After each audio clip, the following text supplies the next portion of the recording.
Hello students, welcome to D Kumar classes. तो आज हम लोग मेटलर्जी लेक्चर नंबर 7 करेंगे। तो आज के लेक्चर में हम लोग डिस्कस करेंगे extraction of some metal from their chief ore. कुछ मेटल के एक्सट्रैक्शन उसके चीफ ओर से, क्योंकि बोर्ड एग्जामिनेशन में जो ज़्यादातर क्वेश्चंस आते हैं 5 मार्क्स का पर्टिकुलरली, कि right reactions involved in iron, right reactions involved in extraction of iron from their chief ore, या how iron extracted from haematite और मैग्नेटाइट। उसी तरह से right reactions involved in copper from copper pyrite, या how copper is extracted from chalcopyrite या copper pyrite, how aluminium extracted from how aluminium extracted from bauxite. तो actually board में जो ज़्यादातर क्वेश्चंस पूछे जाते हैं वह रिएक्शंस पूछा जाता है कि how iron extracted from haematite और magnetite, how copper extracted from chalcopyrite, how aluminium extracted from bauxite, how silver extracted from argentite. तो वो रिएक्शंस बड़े इंपॉर्टेंट होते हैं, इसलिए आज के लेक्चर में हम लोग डिस्कस करेंगे extraction of some metal from their chief ore, जो इंपॉर्टेंट है, that is very very important for board examination particularly, और जेईई नीट में भी क्वेश्चंस आते हैं इससे। तो मैंने आप लोगों को मेटलर्जी बताया। मेटलर्जी है क्या? तो मेटलर्जी प्रोसेस है किसकी? Extraction of metal from their ore. Ore से मेटल निकालने की जो प्रोसेस होती है उसी को हम लोग क्या कहते हैं? तो मेटलर्जी। तो metallurgy process of extraction of metal from their ore is called metallurgy. तो मेटलर्जी में फॉलोइंग 4 स्टेप्स इन्वॉल्व होती है। First one is the concentration of ore, second one is the roasting और calcination, third one is the reduction and fourth one is the purification. तो first में that is concentration of ore, मतलब ore को साफ सुथरा करना, मतलब mine से जो ओर निकलते हैं उसके अंदर ऑफन अनवांटेड इम्प्योरिटीज होता है, जैसे क्ले है, सिलिका, सिलिकेट है। तो इन सब चीज़ों को हटाने की जो प्रक्रियाएं होती हैं उसी को हम लोग कॉन्सेंट्रेशन ऑफ ओर कहते हैं।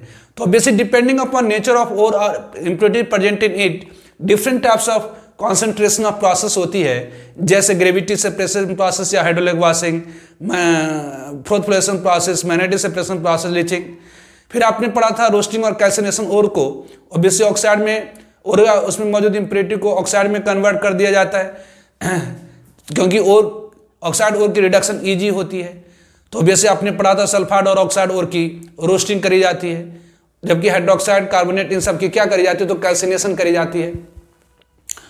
फिर आपने रिडक्शन पढ़ा था, different types of reduction process, फिर प्यूरिफिकेशन पढ़ा था। तो ये हम लोग डिस्कस करेंगे one by one some metal के एक्सट्रैक्शन उसके चीफ ओर से। तो extraction of some metal from their chief ore, कुछ मेटल की एक्सट्रैक्शन उसके चीफ ओर से। तो first one is the extraction of iron from haematite और मैग्नेटाइट। आयरन की एक्सट्रैक्शन हेमेटाइट और मैग्नेटाइट से। तो फर्स्ट वन जो पहली स्टेप होगी, पहली स्टेप होगी that is concentration of ore. तो पहली स्टेप कॉन्सेंट्रेशन ऑफ ओर, पहली स्टेप कॉन्सेंट्रेशन ऑफ ओर। तो बेसिक माइन से जो ओर निकलती है उसके अंदर मिट्टी वगैरह मौजूद होता है, तो उस अनवांटेड इम्प्योरिटीज को हटाने की प्रक्रिया को क्या कहते हैं? तो कॉन्सेंट्रेशन ऑफ ओर। तो मेटलर्जी में जो पहली स्टेप होती है कॉन्सेंट्रेशन ऑफ ओर। तो extraction of iron from haematite और मैग्नेटाइट, हेमेटाइट और मैग्नेटाइट से आयरन जब निकालते हैं तो उसमें जो पहली स्टेप होती है कॉन्सेंट्रेशन ऑफ ओर, तो ओर को कॉन्सेंट्रेट करने के लिए, साफ सुथरा करने के लिए क्या करते हैं?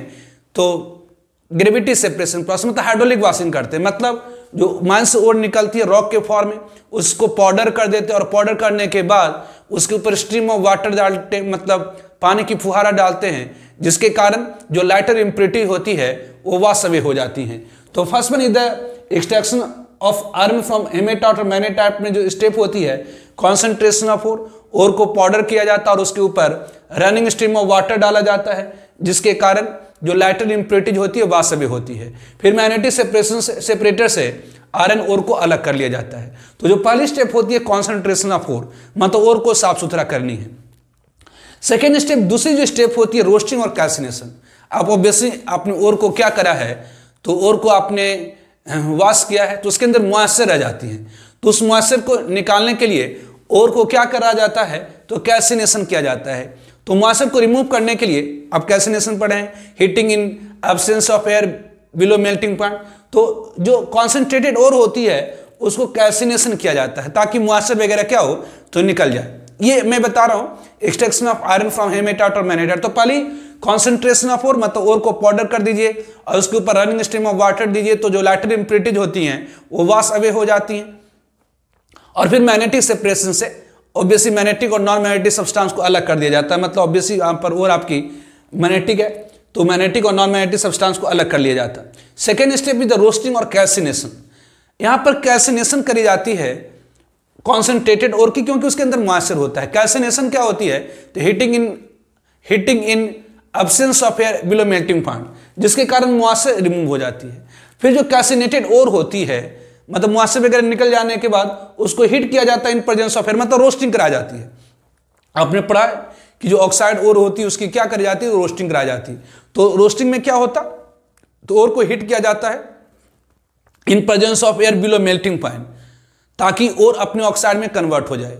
मतलब यहाँ पर Fe3O4 है, मतलब सारी की सारे आयरन जो +2 फॉर्म में होगी वो सारी की सारी +3 फॉर्म में चलेगी। मतलब सारा का सारा आयरन Fe+3 फॉर्म में चला जाएगा। यहाँ पर ऑक्सीजन मतलब सारा का सारा आयरन Fe2O3 यहाँ सारा का सारा आयरन क्या होगा तो Fe2O3 के फॉर्म में आ जाएगा, मतलब Fe+3 फॉर्म। यहाँ पर आयरन की ऑक्सीडेशन स्टेट +3 है, यहाँ पर आयरन की ऑक्सीडेशन स्टेट +3 है।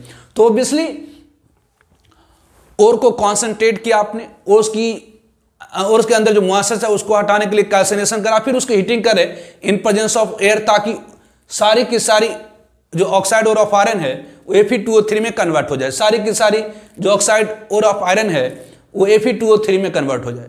जब आप रोस्टिंग कराएंगे तो उसके अंदर कुछ इम्प्योरिटी जैसे सल्फर है, आर्सेनिक है, वो वोलेटाइल ऑक्साइड मतलब ऑक्साइड के फॉर्म में एस्केप कर जाएगा। वोलेटाइल मतलब उडनशील ऑक्साइड बन करके एस्केप कर जाएगा, मतलब जो सल्फर होगी ऑक्सीजन से कंबाइन करके सल्फर डाइऑक्साइड के फॉर्म में एस्केप कर जाएगा। ऑब्वियसली जो आर्सेनिक है वो ऑक्सीजन से कंबाइन करके आर्सेनिक ऑक्साइड के फॉर्म में एस्केप कर जाएगा। तो ऑब्वियसली जब हम रोस्टिंग कराते हैं और जब ऑक्साइड और ऑफ आयरन की रोस्टिंग कराते हैं तो सारी की सारी ऑक्साइड और आयरन की Fe2O3 में कन्वर्ट हो जाती है और कुछ इम्प्योरिटी जैसे सल्फर आर्सेनिक वोलेटाइल ऑक्साइड के फॉर्म में एस्केप कर जाता है और कुछ ऑक्साइड इनफ्यूजिबल इम्प्योरिटी बन करके रह जाती है, जैसे फास्फोरस ऑक्सीजन से कंबाइन करके Fe2O5 के फॉर्म में रह जाएगा, सिलिकॉन ऑक्सीजन से कंबाइन करके SiO2 के फॉर्म में रह जाएगा। तो पहला स्टेप हुआ कॉन्सेंट्रेशन ऑफ ओर, जिसे हम लोग करते हैं ग्रेविटी सेपरेशन प्रोसेस और मैग्नेटिक सेपरेशन प्रोसेस से। फिर ऑब्वियसली मॉइस्चर को हटाने के लिए कैल्सिनेशन करते हैं और फिर रोस्टिंग करा जाता है, मतलब ओर को हीट किया जाता है in presence of air below melting point ताकि जितनी भी ऑक्साइड ओर ऑफ आयरन है वो Fe2O3 के फॉर्म में कन्वर्ट हो जाए। और इसके अंदर जो इम्प्योरिटीज है, कुछ इम्प्योरिटी जैसे सल्फर है, सल्फर डाइऑक्साइड के फॉर्म में एस्केप कर जाएगा, आर्सेनिक है, आर्सेनिक ऑक्साइड के फॉर्म में एस्केप कर जाएगा, कुछ ऑब्वियसली इनफ्यूजिबल इम्प्योरिटी के फॉर्म में रह जाती है, जिससे फास्फोरस ऑक्सीजन से कंबाइन करके Fe2O5 के फॉर्म में ऑब्वियसली इनफ्यूजिबल इम्प्योरिटी के फॉर्म में रह गया, मतलब निकल नहीं रहा, ऑक्साइड बन गया लेकिन निकल नहीं रहा, सिलिकॉन SiO2 के फॉर्म में रह जाएंगे। तो ये होगी क्या, तो दूसरी स्टेप होगी कैल्सिनेशन एंड रोस्टिंग। कैल्सिनेशन इसलिए करा जाता है, ध्यान दीजिए ऑक्साइड हो रहा है, कहीं कैल्सिनेशन क्यों, यहाँ कैल्सिनेशन मॉइस्चर को रिमूव करने के लिए किया जाता है। तीसरी स्टेप रिडक्शन, जो मोस्ट इंपॉर्टेंट स्टेप होती है। तो तीसरी स्टेप इज द रिडक्शन। तीसरी जो स्टेप होती है रिडक्शन, तो ध्यान रखेंगे ऑक्साइड और ऑफ आयरन से आयरन निकालने के लिए, ऑक्साइड और ऑफ आयरन से आयरन निकालने के लिए जो रिडक्शन का मेथड लगाया जाता है कार्बन रिडक्शन मेथड है ना। केमिकल रिडक्शन मतलब कार्बन रिडक्शन, मतलब यहाँ रिड्यूसिंग एजेंट क्या यूज होंगी तो कार्बन।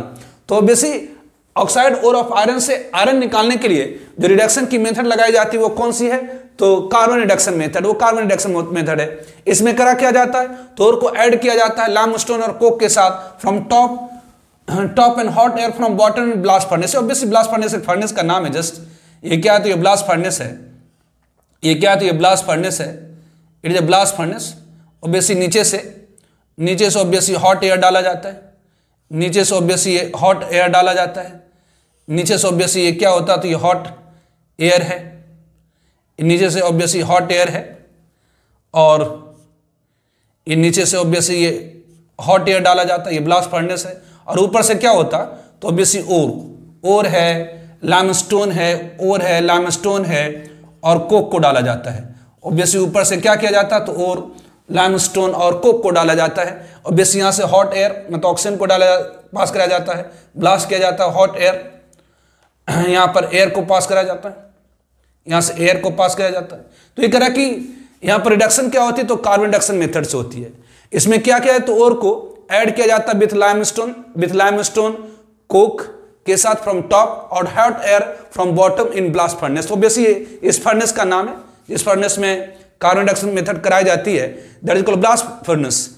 तो बेसिकली टॉप से और लाइमस्टोन और कोक को डाला जाता है, टॉप से चार्ज मतलब और लाइमस्टोन और कोक को डाला जाता है, और लोअर पार्ट से हॉट एयर को डाला जाता है इन ब्लास्ट फर्नेस।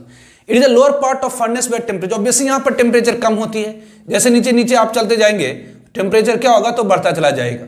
तो ऑब्वियसली और को ऐड किया जाता है लाइमस्टोन और कोक के साथ फ्रॉम टॉप, और हॉट एयर को ऑब्वियसली बॉटम से in blast furnace. It is lower part of furnace where temperature is high, यहाँ जो लोअर पार्ट में टेम्परेचर बहुत ज्यादा होती है, लगभग ग्रेटर देन 2100 केल्विन।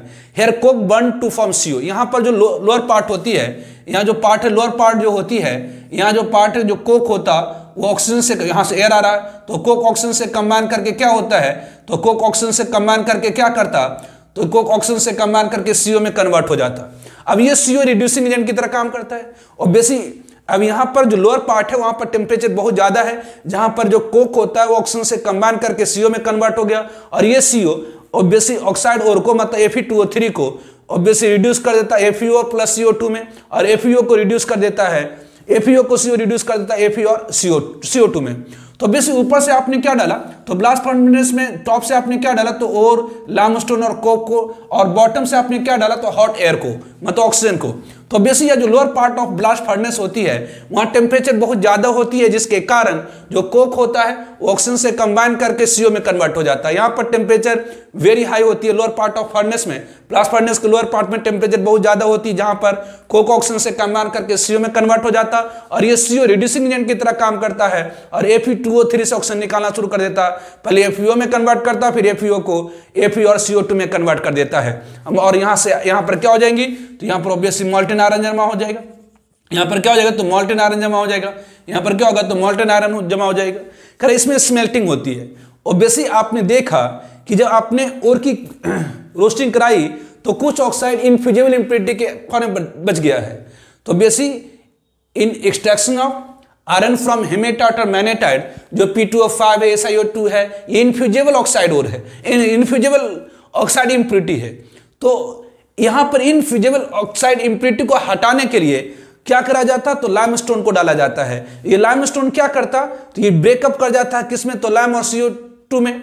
और बेसिक ये CO क्या है, तो ये बेसिक ऑक्साइड है, और SiO2 क्या है, तो एसिडिक ऑक्साइड है। तो जो CO है, ये जो बेसिक ऑक्साइड SiO2 जो इनफ्यूजिबल इम्प्योरिटी थी, इससे कंबाइन करके CaSiO3 मतलब स्लैग के फॉर्म में बाहर निकला था। उस तरह से यहाँ पर CO क्या है, तो मेटल की ऑक्साइड है। मेटल की ऑक्साइड क्या होती है, तो बेसिक ऑक्साइड होती है, P2O5 एसिडिक ऑक्साइड है, ये आपस में कंबाइन करके CA3PO4 के फॉर्म में बाहर मतलब निकल जाता है, मतलब स्लैग के फॉर्म में बाहर निकल आता है।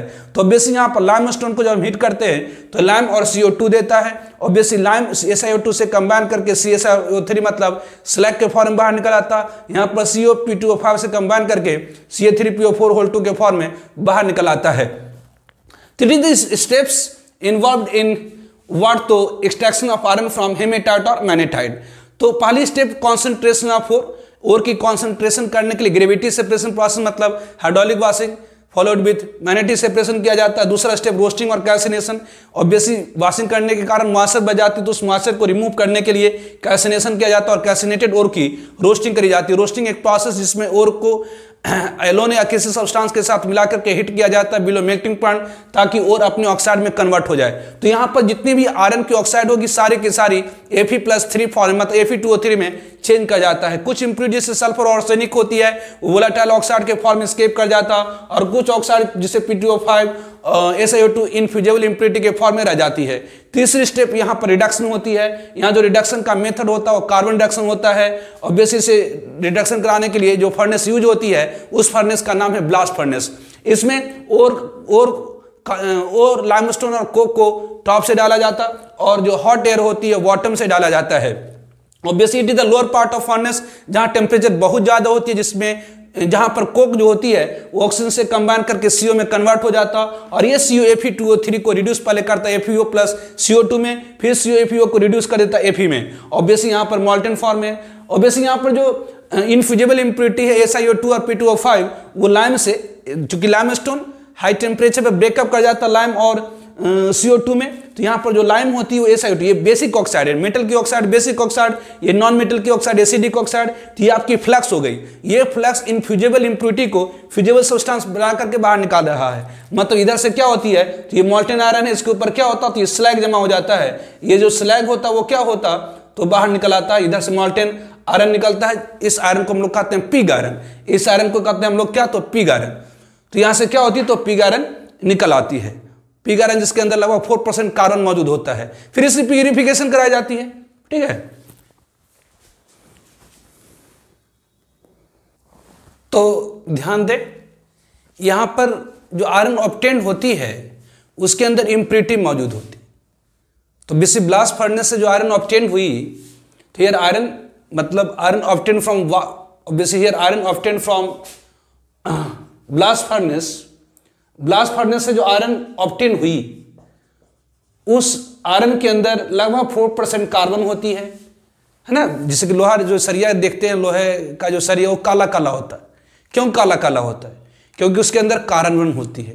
तो ये कह रहा है here iron obtain from blast furnace, blast furnace से जो आयरन ऑब्टेन होती है उसके अंदर अप्रोक्सीमेटली 4% कार्बन होती है। उसके अलावा सल्फर, फास्फोरस, आर्सेनिक, मैग्नीज, ये सारा होता है, कहलाता पिग आयरन। तो जो ब्लास्ट फर्नेस से आयरन ऑब्टेन होती है उस आयरन को हम लोग क्या कहते हैं, तो पिग आयरन। तो iron obtain from blast furnace contains approximately 4% carbon, sulphur, impurity like sulphur, phosphorus, manganese, it से कहलाता पिग आयरन। और इसे अगर हम डिफिनिट शेप दे दें, ये जो पिग आयरन ऑब्टेन उसे अगर मोल्ड कर दें एक शेप में, मतलब एक आकार दे दें, जैसे सरिये के आकार दे दे, कोई आकार दे दे, that is called cast iron. करें if it pouring into shape, यदि पिग आयरन को हम एक शेप दे देते हैं कहलाता है कास्ट आयरन। तो if it is pouring into shape of moulds called cast iron, इसे हम लोग कहते हैं cast iron. Step 4 is the purification. जो चौथी स्टेप होगी प्यूरिफिकेशन, मतलब शुद्धिकरण। तो पिग आयरन को हम लोग स्टील में बनाते हैं, मतलब इसके अंदर जो इम्प्योरिटी है, जैसे 4% कार्बन है, सल्फर, फास्फोरस, मैग्नीज है, तो बेस इसको हम प्यूरिफाई कर सकते हैं। तो प्यूरिफिकेशन से ही, मतलब पिग आयरन के प्यूरिफिकेशन से ही क्या होती है, तो स्टील ऑब्टेन होती है। करें स्टील में जो कार्बन की परसेंटेज होती है लगभग 0 to 1.5%, तो वेरी करता है डिफरेंट टाइप्स ऑफ स्टील के अंदर। तो करें कि पिग आयरन को से ही हम लोग स्टील निकालते हैं, मतलब पिग आयरन की प्यूरिफिकेशन कर करके ही स्टील को बनाया जाता है, जिसके अंदर जो कार्बन की परसेंटेज होती है लगभग 0 to 1.5%। इसमें भी वेरी करता है, अलग अलग वेराइटीज ऑफ स्टील में अलग अलग परसेंटेज ऑफ कार्बन होती है। तो प्यूरिफिकेशन करके ही पिग आयरन को हम लोग स्टील बनाते हैं। इसमें कार्बन की परसेंटेज 0 to 1.5% होती है और इसमें impurity like sulphur, phosphorus, manganese, arsenic, ये सारा मौजूद होता है। ध्यान रखें, जो ब्रॉट आयरन होता वो प्यूरेस्ट फॉर्म ऑफ आयरन है। Wrought iron is the purest form of iron, contains 0.15 to 0.8% of carbon and traces of sulphur, arsenic, phosphorus, manganese. तो याद रखिए जस्ट कि जो ब्रॉट आयरन होती है वो प्यूरेस्ट फॉर्म ऑफ आयरन होती है। Wrought iron the purest form of iron.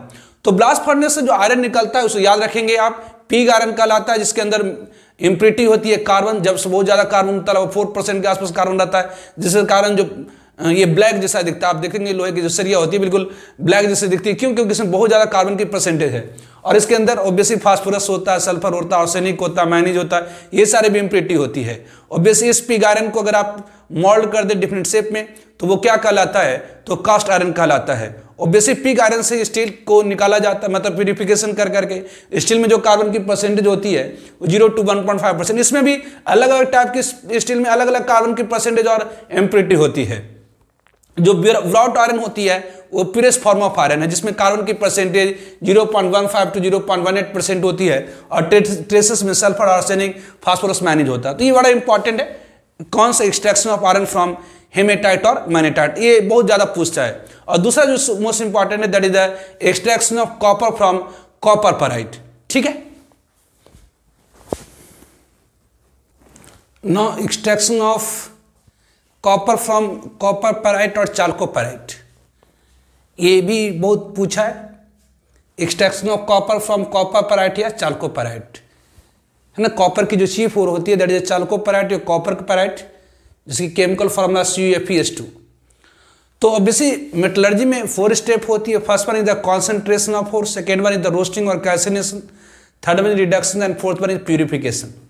तो first step is the concentration of ore. चूंकि ये सल्फाइड ओर है तो सल्फाइड ओर की कॉन्सेंट्रेशन करने के लिए क्या करते हैं, तो फ्लोरेसेशन प्रोसेस करते हैं। आपने पढ़ा है कि फ्लोरेसेशन प्रोसेस में क्या करा जाता, तो ओर को पाउडर बना करके एक लार्ज वाटर टैंक में लिया जाता है। उसमें जब एयर को ब्लो करते हैं एक लार्ज वाटर टैंक में पाउडर ओर को एक लार्ज वाटर टैंक में लिया जाता है पान वाल और पोटेशियम इथाइल एथलेट के साथ। जब उसमें एयर को ब्लो किया जाता है तो जो ओर पार्टिकल होती है, ओर पार्टिकल जो होती है वाल के साथ चिपक करके फ्लोथ के साथ सरफेसेस के ऊपर आ जाता है, उसको सेपरेट कर लेते हैं। तो बेसिक ये सल्फाइड और आप याद रखें सल्फाइड ओर की कॉन्सेंट्रेशन करने के लिए फ्लोरेसेशन प्रोसेस यूज होती है। Second step is the roasting. आपने पढ़ा है कि ओर की कॉन्सेंट्रेशन के बाद जो रोस्टिंग होती है कैल्सिनेशन होती है, तो सल्फाइड और ऑक्साइड ओर की रोस्टिंग होती है।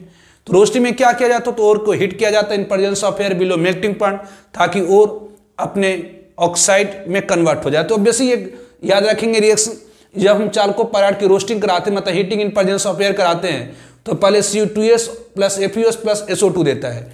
CuFeS2 ऑब्वियसली ऑक्सीजन से कंबाइन करके क्या देता, रिएक्शन आपको बहुत जरूरी तौर पर याद रखना होगा। इनऑर्गेनिक में रिएक्शन मेनली इंपॉर्टेंट होता है और इसी के आधार पर आपको मार्क्स मिलेंगे। तो कॉपर पेराइट की जब हम रोस्टिंग कराते तो ये कन्वर्ट होता है Cu2s plus FeS plus SO2 में। इसमें से FeS जो होता है वो कन्वर्ट हो जाता है FeO में। FeS ऑब्वियसली एयर के प्रेजेंस में हीटिंग हो रही है, तो जो FeS है वो कन्वर्ट हो जाता है FeO प्लस SO2 में। ये इनफ्यूजिबल इम्प्योरिटी होती है। ये क्या होती है, इनफ्यूजिबल मतलब आसानी से नहीं निकलता है। तो इसे निकालने के लिए ऑब्वियसली में फ्लक्स डालना होता है। इस इनफ्यूजिबल मतलब स्मेल्टिंग करानी होती है, मतलब इस FeO को निकालने के लिए हमें स्मेल्टिंग। तो यहाँ पर ध्यान रखेंगे in extraction of copper from chalcopyrite में जो इम्प्योरिटी है, इनफ्यूजिबल इम्प्योरिटी है, FeO है। इसको हटाने के लिए हम लोग स्मेल्टिंग करते हैं, मतलब ऑब्वियसली इसे हीट करते हैं SiO2 के साथ, ताकि FeO और SiO2 आपस में कंबाइन करके FeSiO3 मतलब स्लैग के फॉर्म में बाहर निकला है। तो बेसिक पहले step concentration of ore by flotation process. Second one is the roasting. Roasting में ओर को हीट किया जाता है in presence of air below melting point. तो जो सल्फाइड ओर होगी कॉपर चाल्कोपेराइट की जो सल्फाइड ओर है पहले Cu2s FeS प्लस SO2 में कन्वर्ट होता है। FeS ऑब्वियसली ऑक्सीजन से ऑक्सीडाइज होकर के FeO प्लस SO2 में कन्वर्ट होता है। ध्यान रखें यहां पर जो कॉपर होता है सल्फाइड के फॉर्म में रहता है यदि टेम्परेचर आप 800 डिग्री सेल्सियस से नीचे रखेंगे। अगर हम टेम्परेचर को 800 डिग्री सेल्सियस को नीचे रखते हैं, अगर हम टेम्परेचर को 800 डिग्री सेल्सियस से नीचे रखते हैं तो जो कॉपर होता है वो Cu2s ही रहेगा। तो बेसिक यहां पर कॉपर को Cu2s में ही रखते हैं यदि हम टेम्परेचर को 800 डिग्री सेल्सियस बना करके, फिर कुछ पार्ट Cu2s को हम लोग हीट करते 800 डिग्री सेल्सियस से ऊपर। तो जब 800 डिग्री सेल्सियस ऊपर हीट करेंगे Cu2s को, तो जो सम पार्ट ऑफ CO2s है वो कन्वर्ट हो जाएगा Cu2 प्लस SO2 में। तो ध्यान रखेंगे यहाँ पर कि यदि आप टेम्परेचर 100 डिग्री सेल्सियस से बिलो रखेंगे तो Cu2s के फॉर्म में रह जाएगा यहाँ पर, लेकिन अगर आप टेम्परेचर 800 डिग्री सेल्सियस से ऊपर करेंगे तो Cu2s Cu2 में कन्वर्ट हो जाएगा। तो बेसिक यहाँ जो Cu2s ऑब्टेन हो रही है कुछ पार्ट को हम लोग 800 डिग्री सेल्सियस से बिलो रखेंगे और कुछ पार्ट को 800 डिग्री सेल्सियस ऊपर कर करके इसे हम Cu2 प्लस SO2 में कन्वर्ट कर देंगे। तो ऑब्वियसली पहली पार्ट होगी concentration of ore by flotation process, दूसरी होगी रोस्टिंग में heating in presence of air below melting point. तो CuFeS2 रिएक्शन याद रखना है, CuFeS2 O2 से रिएक्शन करके Cu2s plus FeS plus SO2, FeS convert हो गया किसमें, तो FeO में, और FeS कन्वर्ट हो गया किसमें, तो FeO में। FeS कन्वर्ट हो गया किस ऑक्सीजन से कंबाइन करके FeO में। ध्यान रखें यहाँ पर जो Cu2s होता है वह 800 डिग्री सेल्सियस तक स्टेबल रहता है, लेकिन अगर आप 800 डिग्री सेल्सियस से ऊपर कर देंगे तो जो Cu2s होगा ऑक्सीजन से कंबाइन करके Cu2 प्लस SO2 में कन्वर्ट हो आएगा। ऑब्वियसली यहाँ पर जो इम्प्योरिटी होंगी लाइक सल्फर और आर्सेनिक ये सारी वो रिमूव हो जाती है। जो वोलेटाइल ऑक्साइड सल्फर डाइऑक्साइड और आर्सेनिक ऑक्साइड, मतलब जो सल्फर होगी वो सल्फर डाइऑक्साइड के फॉर्म में स्केप करेंगे, आर्सेनिक होता है आर्सेनिक ऑक्साइड के फॉर्म में स्केप कर जाता है। ऑब्वियसली ऐसा नहीं कि पूरी तरह स्केप कर जाता है, थोड़ा बहुत तो रह जाता है। Step third is the reduction and smelting, और तीसरी स्टेप इसमें रिडक्शन और स्मेल्टिंग होती है। रिडक्शन यहां पर आपने पढ़ा है जो कॉपर सल्फाइड से जो कॉपर निकालते हैं तो यहां पर जो रिडक्शन होता है सेल्फ रिडक्शन मेथड होता है। यहां पर जो सल्फाइड ओर होती है अपने ऑक्साइड कोर को ऑब्वियसली मेटल के फॉर्म में रिड्यूस कर देता। तो base step third is reduction by reduction in smelting. यहाँ जो रिडक्शन होती है याद रखेंगे ये सेल्फ रिडक्शन होती है और ये डर किया जाता है एक फर्नेस में जिसे हम लोग कहते हैं बेसमर कन्वर्टर, ध्यान रखें। और ये जो प्रोसेस होती है, जो रिडक्शन की प्रोसेस होती है, इसे कहा जाता है बेसमराइजेशन। तो बेसली जैसे आप हेमेटाइट और मैग्नेटाइट से आयरन निकालने के लिए जो फर्नेस यूज कर रहे थे ब्लास्ट फर्नेस, उसी तरह से कॉपर को एक्सट्रैक्ट करने के लिए जो फर्नेस यूज करे दैट इज कॉल्ड बेसमर कन्वर्टर। ध्यान रखेंगे जो कॉपर को एक्सट्रैक्ट करने के लिए फर्नेस यूज करते हैं वो कौन सा होता है, बेसमर कन्वर्टर। और जो ये रिडक्शन की जो रिएक्शन उसे हम कहते हैं बेसमराइजेशन। तो बेसिक यहाँ पर कॉपर सल्फाइड से कॉपर निकालने के लिए, मतलब यहाँ पर कॉपर को एक्सट्रैक्ट करने के लिए जो रिडक्शन की मेथड होती है वो सेल्फ रिडक्शन होती है। मतलब मेटल की जो सल्फाइड होती है वो मेटल को ऑक्साइड को उसके मेटालिक फॉर्म में रिड्यूस कर देता है। मेटल की जो सल्फाइड होती है मेटल के ऑक्साइड को उसको मेटालिक फॉर्म में रिड्यूस कर देता है। और ये रिडक्शन चूंकि बेसमर कन्वर्टर में कराया जाता है इसलिए इस रिएक्शन को कहते हैं बेसमराइजेशन रिएक्शन। ये रिडक्शन चूंकि बेसमर कन्वर्टर में होता है इसलिए इसे हम लोग कहते हैं बेसमराइजेशन। ध्यान रखें यहाँ जो कॉपर ऑब्टेन होती है मॉल्टन फॉर्म होती है और उस मॉल्टन कॉपर के अंदर यहाँ चूंकि सल्फर डाइऑक्साइड भी निकल रहा है मॉल्टन कॉपर भी निकल रहा है। तो जो सल्फर डाइऑक्साइड जो गैस है वो बबल के फॉर्म में मॉल्टन कॉपर के अंदर ट्रैप हो जाता है। मतलब जो मॉल्टन कॉपर के अंदर क्या होता है तो छोटे छोटे बबल्स बन जाते हैं। इस कारण से यहाँ जो कॉपर ऑब्टेन होता है उसे हम लोग कहते हैं ब्लिस्टर कॉपर। एक product of this step is also called blister copper. यहाँ जो कॉपर मॉल्टन कॉपर ऑब्टेन हो रही है उसके अंदर सल्फर डाइऑक्साइड गैस का जो बबल्स होता है ट्रैप हो जाता है, जिसके कारण ब्लिस्टर आ जाती है, फोले पड़ जाते हैं ऑब्वियसली कॉपर के ऊपर। इसलिए इस कॉपर को हम लोग कहते हैं ब्लिस्टर कॉपर। तो यहाँ पर जो कॉपर ऑब्टेन होती है उसके अंदर सल्फर डाइऑक्साइड गैस का बबल्स ट्रैप्ड रहता है, इसलिए इस कॉपर को हम लोग कहते हैं ब्लिस्टर कॉपर। तो extraction of copper from copper pyrite और चाल्कोपैराइट, पहली ये सल्फाइड ओर है इसलिए इसे कॉन्सेंट्रेशन करते हैं फ्लोरेसेशन प्रोसेस से। चूंकि सल्फाइड ओर है इसलिए इसकी रोस्टिंग करेगी। रोस्टिंग में ओर को हीट किया जाता है in presence of air below melting point. तो रिएक्शन याद रखिए कि अब चाल्कोपैराइट को जब हम ऑक्सीजन में हीट करते हैं तो पहले Cu2s APS प्लस SO2 में कन्वर्ट होता है, APS APO में कन्वर्ट हो जाता है, APS APO में कन्वर्ट हो जाता है। यदि टेम्परेचर 800 डिग्री सेल्सियस से बिलो रखेंगे तो Cu2s ही रह जाएगा, लेकिन अगर आप 800 डिग्री सेल्सियस से ऊपर करेंगे तो Cu2s Cu2O प्लस SO2 में कन्वर्ट हो जाएगा। यहाँ पर जो इम्प्योरिटीज होती है लाइक सल्फर आर्सेनिक ये सारा वोलेटाइल ऑक्साइड के फॉर्म में निकल आता है। और तीसरी स्टेप होती है रिडक्शन एंड स्मेल्टिंग। तो यहाँ जो रिडक्शन होती है सेल्फ रिडक्शन होती है और ये जो फर्नेस में कराया जाता है उसे हम बेसमर कन्वर्टर कहते हैं। और ये जो रिडक्शन की जो प्रोसेस होती है इसे हम कहते हैं बेसमराइजेशन। ध्यान दीजिए यहाँ पर जो सल्फाइड ओर होता है, यहाँ देखिए सल्फर की ऑक्सीडेशन स्टेट -2 है और यहाँ पर ऑब्वियसली ये -2 ये +2। तो यहाँ पर ये क्या हुआ तो कॉपर की ऑक्सीडेशन स्टेट 0 हो गई और यहाँ पर सल्फर की +4 हो गई। मतलब सल्फर अपना ऑक्सीडेशन स्टेट बढ़ाया है, कॉपर का घटाया है। मतलब सल्फर ने अपना ऑक्सीडेशन स्टेट बढ़ाया, कॉपर का घटाया, मतलब रिड्यूस कर रहा। तो यहाँ पर जो रिड्यूसिंग एजेंट है वो क्या है, सल्फाइड है। ये जो प्रोडक्ट फॉर्म हुई है मॉल्टन कॉपर जो फॉर्म हुई है इसके अंदर सल्फर डाइऑक्साइड का बबल ट्रैप हो जाता है, इसलिए इस कॉपर को हम लोग कहते हैं ब्लिस्टर कॉपर। इस कॉपर को क्या कहते हैं तो ब्लिस्टर कॉपर कहते हैं। नाउ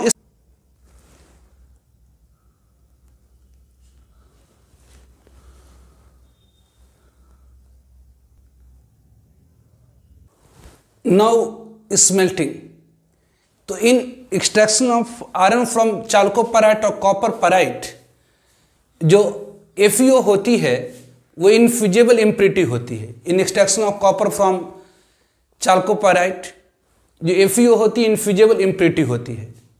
तो इस इनफ्यूजिबल इम्प्योरिटी को हटाने के लिए इसे हीट किया जाता है SiO2 के साथ इन अ फर्नेस। तो फॉर्म होती है FeSiO3, obviously मॉल्टन FeSiO3 that is called slag. तो यहाँ पर इनफ्यूजिबल इम्प्योरिटी FeO, इसे हटाने के लिए क्या यूज करते तो flux that is SiO2, obviously metal oxide है। बेसिक ऑक्साइड इसे हटाने के लिए एसिडिक ऑक्साइड के साथ हीट किया जाता है तो FeSiO3 मतलब स्लैग देता है जो रिमूव हो जाती है ऑब्वियसली मॉल्टन फॉर्म में। तो ध्यान रखेंगे यहाँ पर in extraction of copper from chalcopyrite FeO is infusible impurity, उसे हटाने के लिए इसको हीट किया जाता है SiO2 मतलब फ्लक्स के ताकि FeSiO3 ऑब्वियसली मॉल्टन फॉर्म में बाहर निकल आए। ध्यान रखिए स्मेल्टिंग में जो लोअर पार्ट ऑफ फर्नेस होती है, स्मेल्टिंग में जो लोअर पार्ट ऑफ फर्नेस होती है, स्मेल्टिंग में जो लोअर पार्ट ऑफ फर्नेस होती है उसमें कॉपर और आयरन की सल्फाइड मौजूद होती है मॉल्टन फॉर्म में। यहाँ पर कॉपर और आयरन की सल्फाइड मॉल्टन फॉर्म में मौजूद होती है, इसलिए हम लोग कहते हैं इसे कॉपर मेल्टिंग। कभी पूछता है कि कॉपर मेट क्या होती है, तो इस स्मेल्टिंग में फर्नेस के लोअर पार्ट में क्या होता है, तो कॉपर और आयरन की सल्फाइड मोल्टन फॉर्म में होती है, उसी को कहा जाता है कॉपर मेट। तो smelting lower part of furnace consist the molten sulphide of copper and iron called copper matte. एक वर्ड और पूछा जाता है कॉपर मेट, एक तो ध्यान रखेंगे कि स्मेल्टिंग में लोअर पार्ट ऑफ फर्नेस में जो कॉपर सल्फाइड और आयरन की जो सल्फाइड होती है मोल्टन फॉर्म होती है, उसे हम लोग कहते हैं कॉपर मेट। एक और पूछा जाता है polling, what is polling, polling क्या होती है।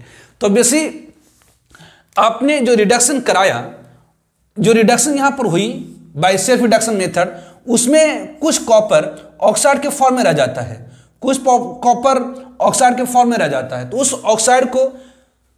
कॉपर ऑक्साइड को कॉपर में रिड्यूस करने के लिए उसमें ग्रीन वुड की जो पोल होती है, हाँ, ग्रीन वुड की जो पोल होती है उसको स्टीयर किया जाता है। स्टीयर में तो घुमाया जाता है। ये क्या है, तो ये बेसिक मॉल्टन कॉपर है, मॉल्टन कॉपर है, इसके अंदर क्या मौजूद है, तो बेसिक CO2 की कुछ मात्रा मौजूद है जो रिड्यूस नहीं हो पाई है मेटालिक फॉर्म में। तो बेसिक इसको क्या किया जाता है, तो ग्रीन वुड से स्टीयर किया जाता है, ताकि अब तो ग्रीन वुड क्या करता है, तो ग्रीन वुड करता क्या, तो ये हाइड्रोकार्बन रिलीज करता है, दैट इज मीथेन, और ये मीथेन क्या करता, तो CO2 को रिड्यूस कर देता कॉपर में। तो ये कह रहा है कि पोलिंग क्या है, तो stirring of molten metal with pole of green wood call poling. यहां पर जो मॉल्टन मेटल है इसके अंदर कुछ कॉपर जो होती है CO2 फॉर्म में रह जाती है, मतलब रिड्यूस नहीं हो पाता मेटालिक फॉर्म में, तो इसको स्टीयर किया जाता है, घुमाया जाता है ग्रीन वुड के साथ, ग्रीन पोल के साथ, ताकि अब ग्रीन पोल से क्या होती है, तो हाइड्रोकार्बन रिलीज होती है। ये हाइड्रोकार्बन क्या करता है, तो जो कॉपर की ऑक्साइड है उसे मेटालिक फॉर्म में रिड्यूस कर देता है। तो पोलिंग क्या है, तो stirring molten metal with pole with obviously stirring molten metal with pole of green wood call poling, और stirring molten metal with pole of green wood, stirring molten metal with pole of green wood is called poling. Obviously जो molten metal इसके अंदर कुछ copper CO2 form में रह जाती है, reduce नहीं होती, इसके लिए इसे स्टीयर किया जाता है ग्रीन पोल से, कहलाता है पोलिंग। पोलिंग जो ग्रीन वुड होती है वो रिलीज करता है हाइड्रोकार्बन, जैसे मीथेन जो रिड्यूस कर देता है मेटल ऑक्साइड को मेटल में, मतलब इसके अंदर जो मेटल की ऑक्साइड होती है उसको रिड्यूस कर देता है कौन, तो ग्रीन वुड से निकलने वाला हाइड्रोकार्बन, किस में, तो मेटालिक फॉर्म में। तो ये ऑब्वियसली कुछ मेटल जो होती है ऑक्साइड के फॉर्म में रह जाती है रिडक्शन के बाद भी, तो उसे रिड्यूस करने के लिए ही ग्रीन वुड से ऑब्वियसली उसके ग्रीन वुड के पोल से उसको स्टीयर किया जाता है, ताकि जो मेटल की ऑक्साइड है वो रिड्यूस कर जाए मेटालिक फॉर्म। और step 4 is a purification. Obviously ये कॉपर की प्यूरिफिकेशन करने के लिए, डिजायर्ड प्योरिटी को ऑब्टेन करने के लिए इसकी इलेक्ट्रोलाइसिस करी जाती है। तो ये extraction of iron from haematite और मैग्नेटाइट का स्टेप हो गया। Extraction of copper from chalcopyrite हो गई। नेक्स्ट लेक्चर में extraction of aluminium from bauxite में कर दूंगा, extraction of zinc from zinc blende, extraction of silver from argentite. तो ये कुछ इंपॉर्टेंट मेटल हैं जिसके एक्सट्रैक्शन को आपको ध्यान रखना है, उसमें इन्वॉल्व रिएक्शंस को बेसिकली ध्यान रखना है। तो इसके रिएक्शंस इज मोर इंपॉर्टेंट, तो रिएक्शन ध्यान रखिए कि कहां पर कौन सी रिएक्शंस होती है, और उसी से आपको मार्क्स मिलते हैं, और ये क्वेश्चन 5 मार्क्स का आता है, तो इसे ध्यान रखेंगे। तो आज के लेक्चर हम लोग इसको यहीं पर समाप्त करते हैं, ठीक है, ओके, बाय।